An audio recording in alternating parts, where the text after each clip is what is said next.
요한복음 8장 1절부터 11절 말씀을 가지고 위기 탈출 넘버원이라는 제목으로 여러분과 함께 하나님의 말씀 나누도록 하겠습니다. 여러분, 위기 탈출 넘버원, 이거 프로그램 본 적 있어요?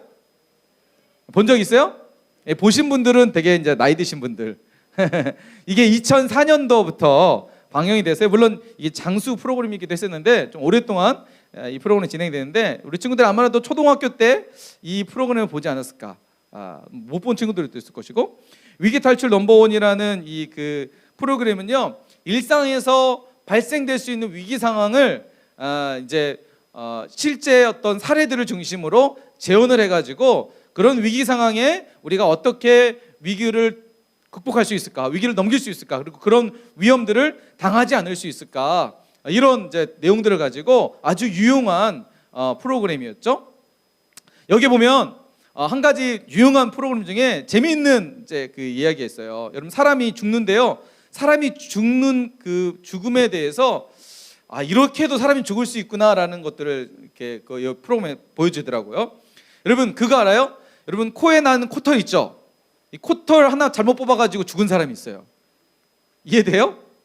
네, 여러분, 코털 위기 탈출 넘버원에 보면 코털 때문에 죽은 사람, 코털 딱 뽑으면 뭐 코털 우리 보통 삐져 나오잖아요. 잘 정리해야 되는데, 이게 그냥 코털을 딱 빼버리면요, 어떻게 되냐면 뺀 곳에 상처가 나게 되면 이제 코에 여러 가지 이제 공기들이 들어가고, 때로는 여기에 보면 콧물도 나오잖아요. 콧물 나오면 이런 감염이 이제 노출되는 거죠.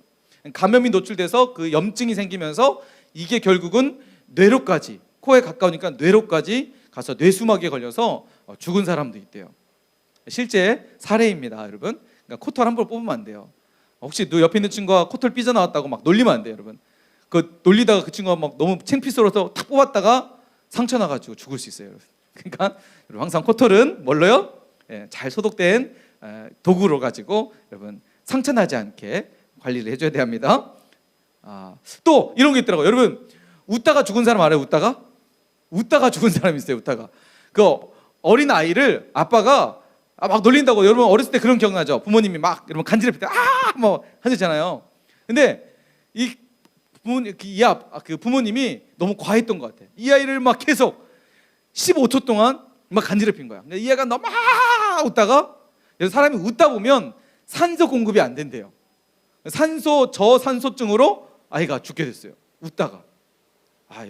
이게 이제 위기 탈출 넘버원에서 나온 우리 일상에서 흔히 발생될 수 있는. 그러니까 여러분, 친구들하고 놀 때 조심해야 돼요. 친구들하고 놀 때 그냥 너무 남자친구들 너무 과격하니까 장난 삼아서 친구가 누워있으면 막 간지럽히고 막 괴롭히잖아요. 이런 거 하잖아요. 근데 그게 너무나 과하면 사람의 생명을 위협할 수 있는 치명적 어떤 놀이가 될 수 있다는 거 여러분 꼭 기억하셔야 돼요. 그래서 이 위기 탈출 넘버원에서 보면 이렇게 우리의 일상, 자, 저기 뒤에 있는 친구들, 사무엘 그 옆에 주변에 있는 친구들, 고개 숙이고 있는, 핸드폰 하고 있니? 핸드폰 집어넣고, 핸드폰 뺏은다. 고개 들고. 자, 여러분, 일주일에 우리가 하나님 앞에 딱 1시간 예배 드리는데, 1시간도 아니죠. 말씀 시간은 길어야 30분, 그죠? 짧아야 20분입니다. 이 시간만큼 우리가 하나님 앞에 좀 집중해서 예배 참여했으면 좋겠습니다.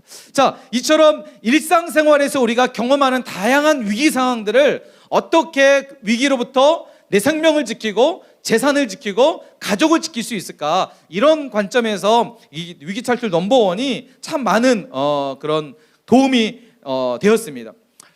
이처럼 우리가 세상을 살다 보면 뭐가 필요하냐면 지혜라는 게 필요해요. 지혜. 세상을 살아가는 지혜가 필요해요. 얼마 전에 목사님과 함께 여러분 이 지혜에 대해서, 그래서 최고의 지혜에 열광하라는 제목으로 여러분과 함께 지혜에 대해서 함께 말씀을 살펴본 적이 있어요. 기억나나요? 최고의 지혜에 열광하라 해서 말씀을 발표했을 때 지혜에 대해서 이렇게 설명드렸어요. 지혜에 대한 사전적 의미, 여러분 그 주보에 보면 적으실 난입니다. 이제 지혜에 대한 사전적 의미 뭘까요? 지혜는요, 사물의 이치나 상황을 제대로 깨닫고 그것을 현명하게 대처할 방도를 생각해내는 정신의 능력이다. 이거 다 적으면 거기다가 공간이 안 되겠죠? 잘 정리해서 적으세요. 지혜는 뭐라고요? 세상을 살아가는 삶에 필요한 방법, 그죠? 정신의 능력, 이게 지혜라는 거예요. 그러니까 지혜가 있는 사람과 없는 사람은 삶의 태도와 방법이 방향이 다르다는 거죠. 어떤 한 상황을 맞이했을 때 지혜 있는 사람은 그 상황을 기회로 삼는 사람이 있고, 때로는 어떤 상황이 놓여졌을 때 지혜롭지 못한 사람은 그것이 재앙으로 받아들일 수 있다는 거예요. 이게 지혜가 가지고 있는 중요한 그 기능이라는 겁니다. 그러니까 지혜로운 사람은 어떤 상황에 처했을 때 그 상황을 재앙으로, 지혜가 없는 사람은 재앙으로 받아들이지만 지혜로운 사람은 그것을 기회로 삼는다는 거죠. 그것에 자신의 삶의 완전 전환점으로 삼는다는 거죠. 그래서 지난 여러분과 함께 말씀 살펴볼 때 일본에서 사과 농장을 할 때 그 사과 농장, 그죠? 아모리현의 그 사과, 그 시기에 엄청난 태풍이 불어서 거의 90%의 사과가 바닥이 떨어져 가지고 태풍 피해로 이제 1년 농사가 완전 망쳐버렸는데, 그죠? 그 중에 한 청년이 아이디어를 내 가지고 떨어지지 않는 사과, 그래서 합격 사과라는 이름으로 당시 입시철에 팔았다는 거죠. 무려 10배, 20배의 가치를 가지고 팔았다는 거예요. 그래서 맛과 어떤 풍미가 좋아서가 아니라 떨어지지 않았다라는 그 하나만 가지고 그 상황들을 정말 절망적이고 그런 상황들을 지혜롭게 대처했다는 거죠. 그러니까 그냥 지혜가 없었으면 그 상황은, 그 해는 정말 재앙이었겠죠. 1년 농사 모든 거 다 이렇게 쏟아 부어서 열심히 농사했는데 자연재해라는 그 일 하나 때문에 모든 게 망쳐버렸는데 한 사람의 지혜가 그 마을을 살리고 사람들을 살렸다는 거죠. 이게 지혜라는 거죠. 또 목사님이 그런 얘기를 했죠. 정말 지혜로운 사람, 바로 이 샌드위치 햄버거 가게 이야기, 호주에 있는 7층 높이에다가 햄버거 가게를, 수제 햄버거 가게를 만들었다는 거죠. 그러니까 7층인데 엘리베이터도 없어요. 누가 그 햄버거 먹으려고 7층까지 계단을 올라와서 그것을 사서 다시 내려갈 수 있겠냐는 거죠. 엘리베이터도 없는데. 그런데 지혜가 뭐였죠? 어떤 지혜였죠? 7층에서 뭘 만들어요? 낙하산을 만들어요. 그래서 여러분 이게 유명해지면서 전 세계적으로 관광객들이 오면 꼭 여기를 들리는 아주 유명한 그런 햄버거 가게가 됐다고 말씀을 드렸어요. 여러분 상황에 따라서 어떤 지혜를 가지고 있느냐, 그 지혜로운 사람과 지혜롭지 못한 사람의 차이가 드러난다는 것이죠. 그래서 우리가 살아가는 이 땅에 살아가는 삶에 있어서 지혜가 정말 중요하다는 거예요. 그래서 지난 여러분 설교 때 여러분에게 이런 말씀을 드렸어요. 세상을 이끌어가는 강력한 힘, 세상을 이끌어가는 강력한 힘은 바로 하나님의 지혜, 말씀에 열광하는 사람이다. 진짜 지혜는 하나님의 말씀인데 그 하나님의 말씀의 지혜를 가진 사람이 세상을 이끌어가는 강력한 사람이다, 시대를 이끌어가는 사람이다 라고 여러분에게 말씀을 드렸습니다. 여러분 기억나시나요? 그래서 우리가 하나님의 말씀에 더 가까이 하자, 말씀 읽자, 목사님이 삶에서 겪었던, 하나님이 주셨던 그 말씀 붙잡고 내가 살아갔을 때 하나님께서 내 삶을 이렇게 변화시켰다라고 여러분 말씀을 도전을 드렸는데, 얼마나 여러분 삶 가운데 하나님 말씀의 지혜를 가지고 그 말씀을 따라 살았는지 모르겠습니다. 아무튼 오늘 말씀을 다시 통해서, 오늘 이 시간을 통해서 다시 한번 우리 안에 하나님의 말씀을 다시 한번 깊이 깨닫고 또 하나님의 말씀으로 내 삶의 세상을 이끌어가는 지혜로운 사람, 내 삶에 부딪히는 이 코로나 바이러스라는 어려운 상황 속에서도 하나님이 주신 그 말씀 때문에 세상을 이끌어갈 수 있는 지혜로운 사람이 되길 주님의 이름으로 간절히 축원합니다.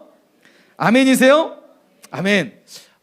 이 설교 이제 본격적으로 본론을 시작할 건데 좀 피곤한 것 같아요. 약간 분위기가 지금 약간 비가 아침에 출출 내려가지고 되게 좀 다운되는데, 우리 한번 기지개 한번 펴볼까요? 여러분 기지개 한번 해보세요. 졸린 친구들이 있는 것 같아요. 혹시 졸린 친구 있으면 뒤에 있는 친구가 앞에 있는 친구 어깨 좀 주물러 주시고, 너무나 강하게 하지 마시고요. 주물러 주시고. 함이 졸았니? 함이 안 졸았어? 기지개도 펴시고 좀 이렇게 여러분 좀 이렇게 환기도 하고, 혹시 잠바 때문에 좀 더운 친구는 잠바 좀 벗고, 마스크는 벗지 마시고요. 마스크 쓰고. 자, 이제 본격적으로, 그러면 오늘 말씀을 통해서 하나님은 우리에게 어떤 지혜, 우리가 어떻게 지혜를 가져야 되는, 그 지혜가 우리 삶 가운데 어떤 영향력이 있는지 이제 실질적으로 오늘 요한복음 8장 1절부터 11절 말씀을 통해서 예수님이 우리에게 보여주신 지혜가 무엇인지 함께 살펴보고 내가 어떻게 지혜를 가져야 될지 오늘 다시 말씀을 통해서 깨닫는 시간이 됐으면 좋겠습니다. 자, 오늘 말씀해 보니까 어떤 사건이 벌어지냐면 요한복음 8장 3절부터 5절 말씀해 보니까 자, 이런 사건이 벌어지게 됩니다. 서기관들과 바리새인들이 음행 중에 잡힌 여자를 끌고 와서 가운데 세우고, 자, 그리고 예수님 앞에 세워놓은 거예요. 음행 중에, 간음한 중에 그 여인을 현행범이죠. 현장에서 잡아가지고 데리고 온 거예요. 그러니까 빼도 박도 못한다는 거죠. 예, 잡아가지고 예수님 앞에 딱 넣는 거예요. 그리고 예수님께 뭐라고 얘기하냐면, 예수님, 이 여자가 간음하다가 현장에서 잡혔습니다. 이 여자 모세의 율법에 따르면 여자를 돌로 치라고 얘기했는데 예수님이라면 어떻게 하시겠습니까? 라고 이야기하는 거예요. 자, 현장에서 잡힌 여인, 율법에 의하면, 모세의 율법에 의하면, 구약 성경에 나와 있는 모세 율법에 의하면 이 여인은 돌에 맞아 죽어야 되는 거예요. 자, 레위기 20장 10절 말씀해 보니까 누구든지 남의 아내와 간음하는 자, 곧 그의 이웃의 아내와 간음한 자는 그 간부와 음부를 반드시, 남자와 여자를요, 반드시 뭐 하라고요? 죽일지니라 라고 되어 있어요. 그러니까 성경에 없는 내용이 아니라 성경에 있는 내용을 가지고, 그 말씀을 가지고 지금 여인을 예수님 앞에 데리고 온 거예요. 자, 여러분이라면 어떻게 할 거예요? 어떻게 할 것 같아요? 자, 이 여자를 죽여야 되나요? 살려야 되나요? 죽여야 될까요? 살려야 될까요? 예? 죽여야 돼, 살려야 돼요? 자, 현장에 간음한 여인, 법에 의하면 이 여인은 사형입니다. 그 자리에서 즉시 사형해도 어떤 사람도 제할 수 없는, 왜냐하면 모세의 율법이었고 법이었다는 거죠. 법에 의하면 여인은 죽어야 되는 거예요. 자, 만약 예수님이 사람들에게 율법에 그래 나와 있어? 그러면 죽여야지, 죽여! 라고 하면 어떻게 될 것 같아요? 예수님은 사랑이 많으신 하나님이신데, 분이신데 사랑이 보여요, 안 보여요? 그렇게 하면 사랑이 안 보이겠죠. 반대로 예수님이 야, 어떻게 사람이 그럴 수도, 실수할 수도 있지, 용서해줘야지 라고 얘기한다면 예수님 지금 뭘 어기는 거예요? 율법을 어기는 거예요. 예수님이 하나님이신 그분께서 율법을 어길 수는 없잖아요. 율법을 어기자니 문제가 되고, 죽이라고 말하자니 사랑이 없으신, 사랑의 결정체이신 그분이 사랑이 없는 것처럼 보여줄 수 있는 거예요. 그러니까 이러지도 못하고 저러지도 못하는. 그래서 오늘 성경 말씀에 보면 서기관들과 바리새인들이 뭐 하려고요? 예수님을 시험하려고 이 상황을 만들어낸 거예요. 자, 여러분, 우리가 살다 보면 이런 비슷한 일이 정말 많이 있어요. 여러분, 특별히 코로나 이 상황이 벌어지면서 우리가 정말 피부로 경험했던 것들이 있어요. 자, 대면 예배냐 비대면 예배냐. 여러분, 대면 예배냐 비대면 예배냐. 여러분, 비대면 예배가 맞을까요? 대면 예배가 맞을까요? 무슨 말인지 이해 안 되세요? 현장에서 드리는 예배가 맞을까요? 온라인으로 드리는 예배가 맞을까요? 초기에 코로나 발생돼서 초기에 정부에서 비대면, 그러니까 대면 예배, 현장 예배는 자제하시고 비대면 예배, 온라인으로 예배 드리십시오라고 막 언론과 정부에서 막 이런 얘기를 했어요. 그랬더니 온라인 커뮤니티 상에서 이제 엄청난 갑론을박이 막 벌어지게 됐어요. 온라인 예배가 맞다. 지금 상황이 어떤 상황인데 현장에서 드리는 거, 그러다 감염되면 많은 사람들에게 피해를 주는데 온라인 예배가 맞다. 또 반대측에 있는 사람들은 무슨 말이냐, 예배는 기독교인들에게 생명과 같은 거다. 우리가 최대한 방역을 지키면서 예배 드리면 된다. 이런 이제 막 맞는 거예요. 여러분, 뭐가 맞을 것 같아요? 비대면 예배가 맞아요? 비대면 예배, 온라인 예배 맞을까요? 맞아요? 대답을 해보세요. 나온 사람들은 이제 여기 나와 있으니까. 현장 예배가 맞을까요? 현장 예배 드려야 되나요? 뭐가 맞는 거예요? 수연아, 뭐가 맞아? 상황에 따라서 다르다. 빠져나갈 구멍을 찾아가는데, 이것 때문에 정말 많은 갈등이 있었고, 사회적으로 기독교에 대한 이제 비난과 또 엄청난 악성 댓글들이 정말 많이 일어났어요. 심지어 교회 내에서도 성도들 안에서도 비대면 예배가 맞다, 대면 예배가 맞다. 오히려 세상과 교회의 싸움이 아니라 교회 내에서의 싸움도 벌어지게 됐어요. 비대면 예배 맞다, 대면 예배 맞다. 뭐가 맞을까요? 여러분, 요한복음 보면 예수님께서 우리에게 이렇게 말씀하십니다. 하나님은 어떤 예배, 예수님께서 하나님께 이렇게 예배하는 자가 없다니 하나님께 영과 진리로 예배하는 자를 하나님이 찾으신다 라고 말씀하세요. 하나님이 찾으시는 예배는 대면 예배냐 피든 예배냐 사실은 중요하지 않아요. 진짜 하나님이 찾으시는 예배는 그가 하나님 앞에 정직하게 예배자로 서 있는 것이 중요한 거예요. 그죠? 우리 가정에서 드리는 예배, 온라인 드리는 예배, 예배예요. 예. 여기 현장에서 드리는 예배, 예배예요. 그런데 현장에서 드린다고 해서 예배가 아닐 수도 있어요. 왜 그러냐면 요한복음 말씀에 의하면 하나님과 예배하는 자리에서 영과 진리로 진짜 하나님 앞에 내가 내 심령과 내 영과 하나님의 말씀 앞에 내가 정말 믿음으로 반응하는 그 예배자가 진짜 예배자인데, 이 자리에 그냥 머리 쳐박어서 그냥 이렇게 있거나 다른 생각하면서 있거나, 그러면 이게 진짜 현장에서 드리지만 예배가 아니다는 거죠. 온라인으로 가정에서 내가 정말 하나님 앞에 전심으로 예배하고 있다면 그것은 진짜 예배가겠죠. 예. 그러니까 여러분, 비대면 예배냐 대면 예배냐 이게 사실 중요한 게 아니라 이것은 그냥 하나의 예배의 형식과 방법일 뿐이지 그게 진짜 예배냐 아니냐 그런 관점이 아니라는 거죠. 본질이 아니라는 거죠. 진짜 본질은 내가 하나님 앞에 어떤 예배자로 앉아 있느냐, 어떤 예배자로 서 있느냐, 이게 중요하다는 거예요. 근데 우리 안에서도 이런 부분 때문에 정말 많은 어려움들이 있을 거예요. 갈등이 있을 거예요. 솔직히 목사님 좀 아쉽고 좀 안타까운 것은 비대면 예배라고 해서 온라인으로 예배드리는 친구들, 많은 친구들을 보면 이게 정말 하나님 앞에 진짜 예배자로 예배를 드리고 있을까라는 생각들을 하게 돼요. 여러분, 하나님이 교회라는 공간이 필요가 없으면, 교회에서 함께 모여서 공동체가 함께 예배드리는 모습이 필요 없으면 여러분 교회를 만드실 이유가 없겠죠. 이해되세요? 예? 여러분, 하나님이 우리가 함께 모여서 예배 드리는 것이 필요가 없으면, 의미가 없으면, 의미적으로 아무런 의미가 없으면 하나님 우리는 가정에서 예배 드리려 하셨을 거예요. 그런데 하나님이 교회를 세우시고 공동체를 세우시고 함께 모여 예배할 수 있는 그런 환경들을 주셨다는 거예요. 그건 나름대로의 하나님의 특별한 은혜가 있는 거예요. 여러분 보세요. 여러분, 학교라는 공간을 한번 생각하고 있습니다. 여러분, 공부하는 거 가정에서 공부할 수도 있고요, 학교에서 공부할 수 있어요. 차이가 뭔가요? 가정과 학교에서 차이가 뭐예요? 공부하는 거. 여러분, 사실은 똑같아요. 가정에서 내가 열심히 공부하는 거, 학교에서 공부하는 거, 사실 똑같은 수업을 가정에서 들을 뿐이에요. 그런데 여러분, 학교가 왜 필요한가요? 왜 자꾸만 학교를 가야 된다고 얘기하나요? 왜죠? 학교는 지식만 습득하는 곳이 아니라는 거죠. 지식 플러스 뭐예요? 사회성을 만들어가고, 또 학교 안에서 친구들과 교제를 해서 교우 관계를 세워가고 인간관계를 만들어가고, 학교라는 기능 속에서 정말 다양한 역할과 기능이 있다는 거예요. 학교가 필요 없으면 다 온라인 수업 하겠죠. 그죠? 교회도 마찬가지라는 거예요. 우리가 왜 현장 예배를 교회에서 얘기하고 가급적이면 현장 예배에 나오라고 하는 이유가 예배만 국한된 게 아니라 사실은 교회 안에서 다양한 믿음의 동역자들을 만나고 선생님을 만나고 목사님을 만나고 설교뿐만 아니라 예배뿐만 아니라 다양한 성도 안의 교제를 통해서 성도가 건강하게 세워지는 의미가 있는 거예요.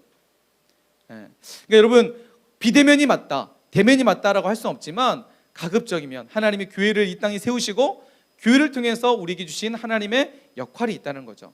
그 역할에 따라서 가능하면, 지금 혹시 온라인 예배드리는 친구들도 깊이 생각했으면 좋겠습니다. 가능하면 현장에 나와서, 물론 우리 수연이가 얘기했던 것처럼 그러면 그때 상황이 다르겠죠. 막 확진자가 너무 발생되면 최대한 조심할 필요가 있는 것 같습니다. 자, 어쨌든 지금 예수님의 상황은 우리가 고민하는, 현대 사회에서 우리가 고민하는 이런 고민과 비슷한, 오히려 이보다 더 진퇴양난, 이러지도 못하고 저러지도 못하고, 죽이라고 하기도 그렇고 죽이지 말라고 하기도 그렇고, 자, 이런 상황에서 예수님이 어떻게 하시나요? 그렇죠? 예수님이 보니까, 말씀해 보니까 예수님이 땅에다가 뭘 막 적고 시작해요. 막 적어요. 뭐라고 적으셨을까요? 뭐라고 적었어요? 아는 사람? 네? 뭐라고요? 뭐라고 적으셨다고요? 여기 말씀해 보면 목사님이 그 청소년 때 오해했던 게 뭐냐면, 예수님께서 이렇게 적었을 거야. 너희 중에 죄 없는 자가 먼저 돌로 치라, 적으셨을 거야. 이렇게 생각했는데 성경을 자세히 보니까 그렇게 적었다라고 얘기하진 않아요. 보니까 예수님께서 땅에 뭐라고 적으신 다음에 그 다음에 일어나서 보세요. 자, 6절 7절 보니까 그들이 이렇게 말하면 고발할 조건을 얻고자 하여 예수를 시험하려 함이라. 예수께서 몸을 굽혀 손가락으로 땅에 쓰시니 그들이 묻기를 맞이 아니하는지라. 이에 일어나서 이르시되. 땅에 뭔가를 적으셨는데 그 적으신 것이 우리가 알고 있는 너희 중에 죄 없는 자 먼저 돌로 치라, 이게 적은 것이 아니라, 물론 여러 학자들에 따라서는 이렇게 적었다는 사람들도 있지만 분명한 것 같지는 않아요. 뭐라고 적었는지 몰라요. 어떤 학자들은 이렇게 얘기하더라고요. 예수님께서 땅에 적으신 것은 거기 있는 사람들 중에서 사람들의 죄를 하나씩 적은 거예요. 너 이런 죄 졌지, 너 이런 죄 졌지, 이렇게 적었다라는 사람들이 있는데, 어쨌든 예수님께서 뭐라고 적으신지 모르겠어요. 그런데 딱 일어나서 하시는 말씀이 뭐라고요? 너희 중에 죄 없는 자가 먼저 돌로 치라. 여러분 멋지지 않으세요? 에? 너희 중에 죄 없는 자가 먼저 치라. 예수님이 말하는 우리가 고민한, 걱정했던 사랑, 그리고 하나님의 말씀, 어느 것 하나 범하지 않으시고 그 상황을 정말 지혜롭게 대처하고 넘기고 있다는 거죠. 그리고 거기 있는 수많은 사람들에게 깊은 생각과 깨달음을 주는 중요한 메시지까지 던지고 계시다는 거죠. 여러분, 우리가 이 땅을 살면서 우리 안에 이런 지혜가 있어야 되지 않을까요? 우리 안에 이런 지혜를 가지고 살면 어떨까요? 수많은 어려운 상황, 또 수많은 난해한 상황, 그런 상황 속에서 이런 지혜가 있다면 세상을 정말 넉넉히, 또 세상을 이끌어가는 강력한 힘을 가지고 분명하게 살아가게 될 줄 믿습니다. 여러분, 시편 19편 7절에서 9절 말씀을 보니까 이렇게 말씀하시네요. 여호와의 율법은 완전하여, 하나님의 말씀은 완전하여 우리의 영혼을 소성시키며, 여호와의 증거 뭐죠? 하나님의 말씀은 확실하여 우둔한 자를 지혜롭게 한대요. 여호와의 교훈은 정직하여 마음을 기쁘게 하고, 여호와의 계명은 순결하여 눈을 밝게 한대요. 그리고 여호와를 경외하는 도, 하나님의 말씀이죠, 정결하여 영혼까지 이르고 여호와의 법도 진실하여 다 의로우니라. 하나님의 말씀에 대해서 시편 기자가 이렇게 찬양하고 있는 거예요. 하나님의 말씀은 완전하십니다. 하나님의 말씀은 확실하십니다. 하나님의 말씀은 정직합니다. 하나님의 말씀은 순결합니다. 하나님의 말씀은 정결하여 영혼까지도 깨끗하게 합니다. 여러분, 하나님의 말씀이 우리 삶에 이런 놀라운 능력이 된다는 것입니다. 여러분, 목사님이 중학교 2학년에서 3학년 올라갈 때 예수님을 처음 인격적으로 만나게 되면서 수련회 때 정말 예수님을 깊이 만나게 됐어요. 그때부터 중학교 3학년 때 목사님이 했던 한 가지 좋은 습관 중에 한 가지가 뭐냐면, 학교에 성경책을 갖고 가기 시작했어요. 아예 성경책에 사물함에 성경책을 놨어요. 그리고 매 아침 등교하면 앉아서 성경책부터 읽기 시작했어요. 하나님의 말씀이 너무 좋고, 또 하나님 너무 좋으니까, 그리고 중요한 것은 학교에서 내가 정말 하나님의 말씀대로 살아야겠다라는 강한 도전이 있었어요. 그래서 하나님의 말씀을 꺼내서 성경을 읽기 시작했어요. 첫 친구들의 반응, 내 주변에 있던 사람들의 반응, 깜짝 놀라게 됩니다. 진짜 뭐야?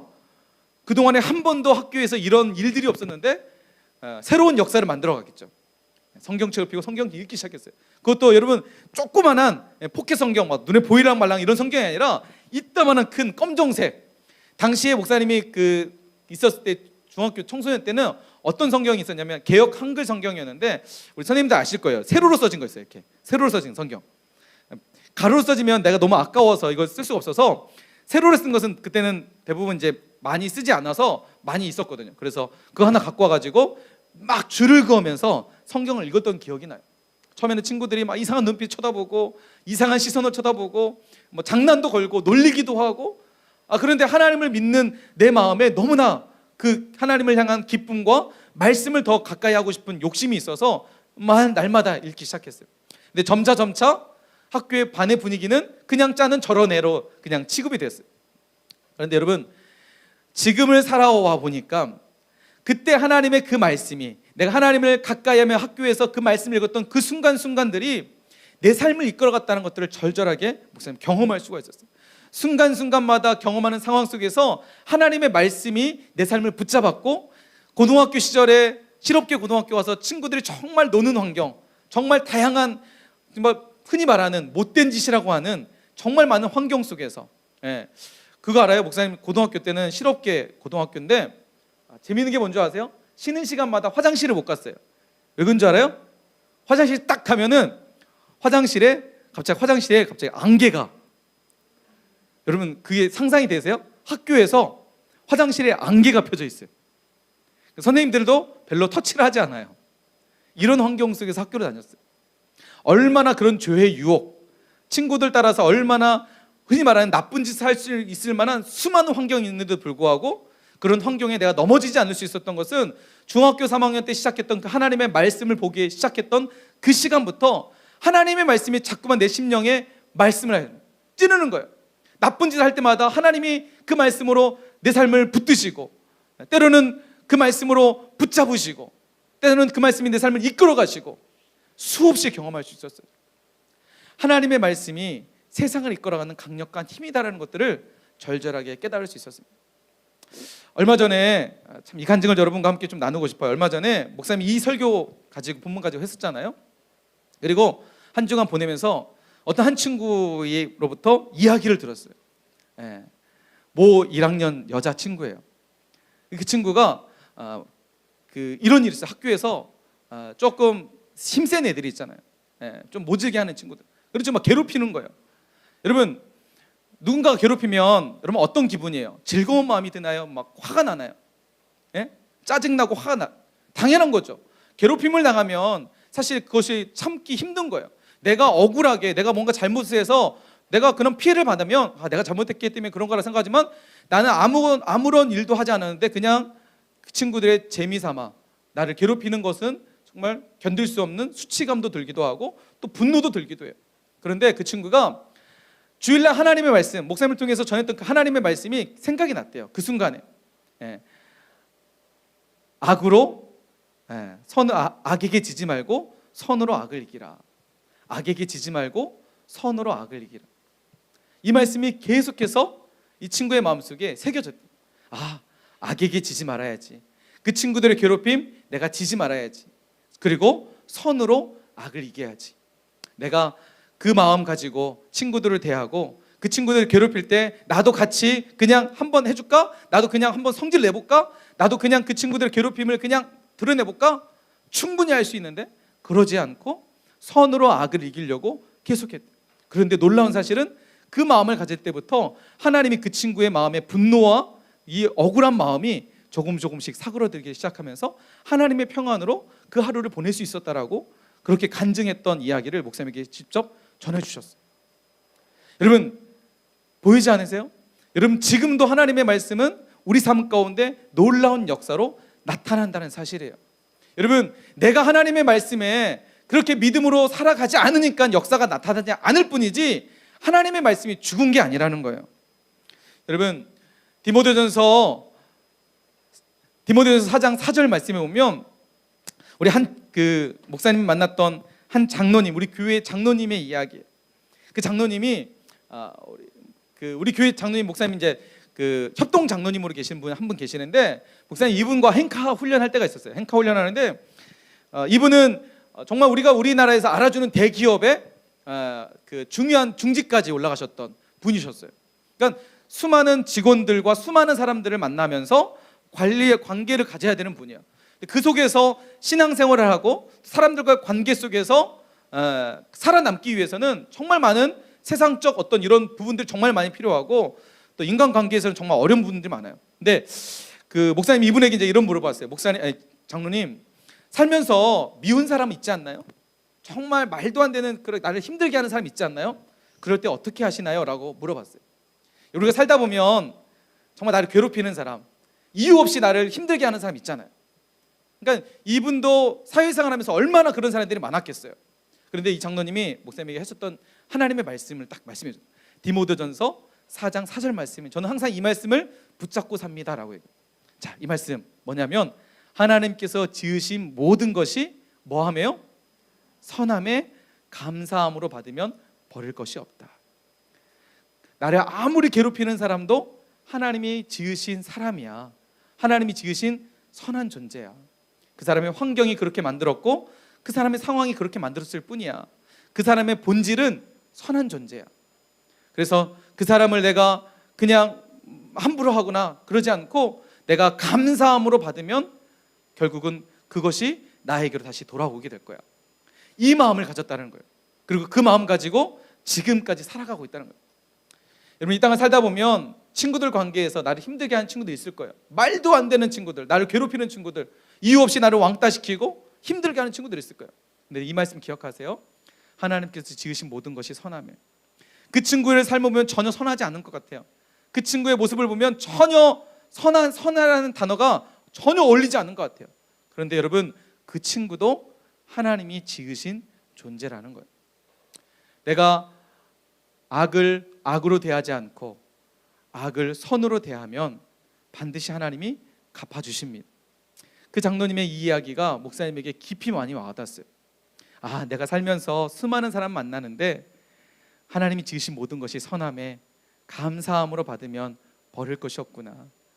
가끔씩 운전하다 보면 우리 선생님들도 그런 경우 많을 거예요. 운전하시는 분들 많을 거예요. 말도 안 되는 이게 분노가 드러날 때가 있어요. 갑자기 막 확 들어오거나 이유 없이 뒤에서 막 그러고 그러면 사람이 그 본능적으로 막 그 화가 막 뭐야 하면서 이렇게 내올 때 목사님 이 말씀 항상 하나님이 지으신 모든 것이 선함에 감사함으로 받으면 버릴 것이 없다. 뒤에 있는 사람이 빵 하면 얼마나 급하면 빵을 할까, 얼마나 급하면 들어올까, 그래 내가 좀 더 양보하지, 내가 좀 더 이해하지, 이런 마음을 가지려고 늘 노력해요. 그러다 보니까요 여러분, 갈등이 일어나지 않아요. 운전 때문에 막 요즘 보복 운전해가지고 막 엄청난 사건 많잖아요. 그럴 일이 필요 없어요. 여러분, 하나님의 말씀이 우리 삶을 이렇게 만들어갑니다. 여러분 말씀드렸던 것처럼 여러분 삶 가운데는 하나님의 말씀이 얼마나 여러분의 삶을 지배하고 있나요? 이런 살아있는 하나님의 말씀이 여러분 삶 가운데 얼마나 경험되어지고 있나요? 왜 내 삶은 하나님의 말씀, 교회에서는 그런 것 같은데 가정만 가면, 학교만 가면 전혀 하나님의 말씀이 살아있는 것처럼 느껴지지 않을 때가 있어요. 왜 그럴까요? 목사님이 얘기했던 어떤 한 친구는 그 말씀을 가슴 깊이 새기고 이 말씀대로 살아가려고 하나님 앞에 믿음으로 섰을 때 그 말씀이 살아서 역사되어지는 거예요. 하나님은 일방적으로 내 삶을 말씀으로 이끌어가지 않으세요. 내가 그 말씀 앞에 믿음으로 반응할 때 하나님은 그 말씀이 살아서 역사하시는 하나님의 능력이 되게 하십니다. 여러분, 그래서 히브리서 4장 12절 말씀에 보면 우리에게 이렇게 말씀하십니다. 하나님의 말씀은 죽어있는 것이 아니라 하나님의 말씀은 살아있대요. 하나님의 말씀은 살아있습니다. 믿으십니까? 여러분 믿으시나요? 하나님의 말씀은 살아있어요. 죽어있는 것이 아니라 지금도 살아서 역사하고 있습니다. 목사님 삶 가운데도 역사하셨던 그 하나님의 말씀, 그리고 여러분 또래의 친구들 가운데 역사하시는 하나님의 말씀은 지금 우리 한 사람 한 사람 삶 가운데도 동일하게 역사하는 하나님의 말씀이라는 것입니다. 이 말씀 앞에 내가 어떻게 서 있느냐, 그냥 오늘 이 시간 말씀 듣고 그냥 끝내버리면 그것은 진짜 하나님의 말씀 살아있지만 내 삶에는 죽어있는 말씀이 돼요. 그런데 내가 하나님의 이 말씀을 내 가슴 깊이 새기고, 맞아, 하나님 말씀대로 내가 살아야지, 그 말씀 붙들어야 되지, 어떤 상황 속에서도 말씀 생각하시면서 내가 살아야 되지, 여러분 이렇게 우리가 서 있는다면 그 말씀은 우리에게 살아있는 하나님의 말씀이 될 줄 믿습니다. 여러분에게 도전을 드리고 싶습니다. 어떤 도전을 드리고 싶냐면 오늘 말씀을 듣고 이 자리에서 끝내지 않았으면 좋겠습니다. 진짜 하나님의 말씀이 살아있다면 우리가 한번 경험해보자는 거예요. 한번 실험해보자는 거예요. 내 삶 가운데 진짜 하나님의 말씀이 살아있다는 증거, 그리고 내가 또 다른 간증의 주인공이 돼서 목사님 말씀하셨던 그 말씀대로 내가 학교에서, 가정에서 그 말씀 생각나서 말씀 붙들었는데 이런 어려운 순간에 그 말씀이 나에게 능력이 되었어요. 그 말씀이 나를 살렸어요. 이런 간증의 주인공이 됐으면 좋겠습니다. 여러분, 그래서 우리가 여러분 주보에 보면 성경 읽기표가 있을 거예요. 여러분 지난주와 다르게 이번에 여러분 좀 생활 미션을 주고 싶어요. 성경 읽기표가 있는데 이것은 각 성경 권별로 장수가 나와져 있어요. 그래서 한 장 읽을 때마다 여러분 표시를 할 수 있어요. 그래서 신구약이 나와 있는데 여러분 신구약 다 읽지 못해도 괜찮아요. 안 읽어도 괜찮아요. 난 이번 신약부터 시작하겠다. 난 이번에 시편부터 시작하겠다. 그래서 뭔가 내가 하나씩 한번 읽기에 도전해봤으면 좋겠어요. 혹시 좀 어려운 친구들은요, 여러분 어플에 보면 드라마 바이블이라는 어플이 있을 거예요. 무료입니다. 무료. 이 드라마 바이블은요, 성경을 읽어주는 어플이에요. 그러니까 여러분 자기 전에 딱 틀어놓고 자도 돼요. 잠이 안 온다 그러면 성경만큼 좋은 약이 없어요. 성경만큼 우리의 수면을 보호해주는 약이 없어요. 여러분 뭐 따로 수면제가 필요 없어요. 이 말씀만 딱 보면 갑자기 막 주님 여기가 좋사오니 저 여기서 주님과 함께 이런 마음이 들 정도로. 근데 이 드라마 바이블 뭐냐면 각각의 성우들이 나와요. 특별히 예수님의 역은 차인표, 우리 차인표 영화 배우 있죠? 차인표. 대초에 하나님이 전지를 막 이렇게 막 나와요. 그래서 각각의 성우들이 나와서 막 이야기처럼 성경을 읽어주는 어플이에요. 여러분 꼭 이거 한번 다운받아서, 내가 직접 성경책을 펴서 읽기가 어렵다면 학교에서 성경책 펴서 가급적이면 여러분 도전을 드리고 싶어요. 가급적이면 목사님처럼 한번 도전해보세요. 학교에 성경책 갖고 가세요. 성경책 읽기 시작해보세요. 처음에는요 사람들이 진짜 이상하게 쳐다볼 거예요. 자 뭐야, 완전 외계인처럼 취급할 수도 있어요. 괜찮아요. 처음엔 그래요. 그런데 이게 하루 이틀 지나면 먼저 첫 번째 나를 지킬 수 있어요. 내가 하나님 말씀 보면 욕할 수 있을까요? 내가 하나님 말씀 보면 친구들 앞에 거짓말할 수 있을까요? 내가 하나님 말씀 보면 친구들과 싸울 수 있을까요? 싸움의 순간에 내가 하나님 말씀 읽는데 내가 양보해야지. 욕하고 싶을 때 말씀이 생각나서 내 입술을 하나님 막아주십니다. 그래서 첫 번째는 나를 지키는 거예요. 두 번째는요, 여러분이 성경책 읽으면 주변에 교회 다니는 친구들이 도전을 받을 거예요. 야, 믿으려면 저렇게 믿어야 하구나. 야, 진짜 믿는 사람들은 다르구나. 이런 믿음의 도전들을 줄 수 있습니다. 세 번째는요, 하나님의 말씀 우리가 매일같이 읽기 시작하면요, 이 말씀이 내 삶을 변화시켜요. 세상을 이끌어갈 수 있는 강력한 힘이 될 수 있어요. 세상의 지혜가 될 수 있다는 거예요. 가급적 성경책 갖고 꼭 보셨으면 좋을 것 같고요. 나 목사님 전 도저히 안 될 것 같아요. 너무 부끄럽고요. 저는 그런 용기가 없어요. 하는 친구들은요, 성경책 어플 저거 꼭 깔아셔가지고요, 이어폰 끼고 듣기만 해도 돼요. 공부 시간에 막 공부하면서 이거 성경 못 들어요, 여러분. 사람이 뇌는 한정이 있어서 내가 공부하면서 성경 듣는다, 이것은 그건 추천하지 않고요. 그냥 이어폰 듣고 음악 듣는 것처럼 그냥 조용 묵상 시간에 그 말씀을 깊이 그냥 음미하면서 들으셔도 괜찮아요. 그렇게 내가 읽기 시작하면 여러분 1년 안에 성경 읽도 금방 할 수 있습니다. 한번 여러분 도전해 보세요. 그리고 목사님 오늘 여러분이 도전 주는 것처럼 정말 하나님의 말씀이 살아있다라고 성경은 그렇게 말씀하고, 목사님 삶 가운데도 그렇게 증거하고 있고, 여러분 또래의 친구들이 그런 삶을 살았던 삶을 증거하고 있다면 내 삶에도 하나님의 그 말씀이 살아있다는 것을 내가 직접 경험해야겠다. 여러분 그런 도전을 가지고 꼭 하나님 말씀 여러분 함께 읽었으면 좋겠습니다. 도전하셔가지고 정말 자랑스럽게 목사님 앞에, 목사님 저 이번에 마태복음 일독 다 했어요. 그래서 딱 갖고 와서 목사님 딱 보여주세요. 그럼 목사님 언젠가 여러분의 그 이야기를 간증으로 여러분 앞에서 이런 친구들이 있다, 이렇게 도전을 주고 싶은 그런 날이 있을 겁니다. 어떤 친구는 목사님 저 신약 성경 전체 다 읽었어요 이번에. 근데 이 말씀 보니까 정말 제 가슴도 뛰는 것 같아요. 하나님의 말씀이 너무나 저에게 소중하다는 거 제가 경험할 수 있었어요. 이런 고백이 분명하게 나올 줄 믿습니다. 그래서 우리 모두 다 진짜 하나님의 말씀이 지혜라면, 그리고 세상을 이끌어갈 수 있는 가장 강력한 힘이라면, 여러분 다른 데 우리의 마음 빼앗기지 말고 하나님의 말씀에 우리의 삶을 멋지게 한번 드려봤으면 좋겠습니다. 말씀을 정리하겠습니다. 지난번에도 여러분에게 이런 도전을 드렸습니다. 하나님의 말씀에 운명을 거는 자, 순종하며 그 말씀 따라가는 자. 여러분 하나님은 오늘도 그 한 사람 찾고 계십니다. 하나님, 제가 그 한 사람 되겠습니다. 하나님의 말씀을 내 삶의 유일한 표준으로 삼고, 내 삶의 기준으로 삼고, 내가 어떤 것을 선택할 때 그 선택의 기준이 하나님의 말씀이 되어져서 이 세상을 살아가는 모든 삶의 방향이 하나님 말씀만 되게 해 주옵소서. 세상에 수많은 지혜들이 있는데 결국 그 지혜는 영원할 수 없음을 우리가 경험합니다. 우리가 이 땅을 살아가는 진짜 영원한 지혜는 하나님의 말씀입니다. 2000년 전 예수님을 통해서 이 땅에 오셨고, 또 더 그 전부터 기록됐던 이 하나님의 말씀, 여러분 변하지 않는 하나님의 말씀, 지금도 변하지 않고 앞으로도 변하지 않을 겁니다. 이 말씀에 우리의 인생을 건다면 여러분의 인생은 변하지 않는 하나님의 능력 안에서 승리하는 복된 인생이 될 줄 믿습니다.